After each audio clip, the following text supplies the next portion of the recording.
ভারতের একটি গুরুত্বপূর্ণ প্রস্তাব এবার সরাসরি নাকচ করে দিয়েছে বাংলাদেশ। দীর্ঘদিন ধরেই দুই দেশের সম্পর্কে যে টানাপোড়েন চলছে, এই সিদ্ধান্তকে তারই প্রতিফলন হিসেবে দেখা হচ্ছে।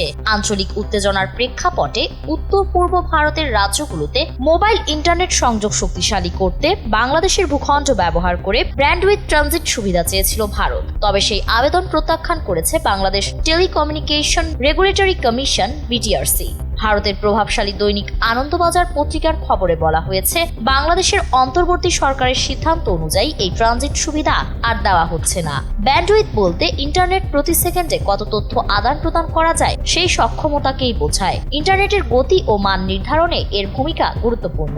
এদিকে অন্তর্বর্তী সরকারের একটি সূত্র জানিয়েছে, এই ধরনের ট্রানজিট অনুমোদন দিলে আঞ্চলিক ডিজিটাল হাব হিসেবে বাংলাদেশের কৌশলগত অবস্থান দুর্বল হয়ে পড়তে পারে। এই আশঙ্কা থেকেই প্রস্তাবটি বাতিল করা হয়েছে।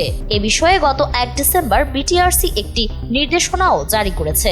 এর আগে শেখ হাসিনার নেতৃত্বাধীন আওয়ামী লীগ সরকারের সময়ে বাংলাদেশের সামিট কমিউনিকেশনস ও ফাইবার অ্যাট হোম ভারতের টেলিকম প্রতিষ্ঠানের সঙ্গে যৌথভাবে আখাউড়া থেকে সিঙ্গাপুর পর্যন্ত ব্যান্ডউইথ ট্রানজিট সংযোগ স্থাপনের অনুমতি চেয়েছিল।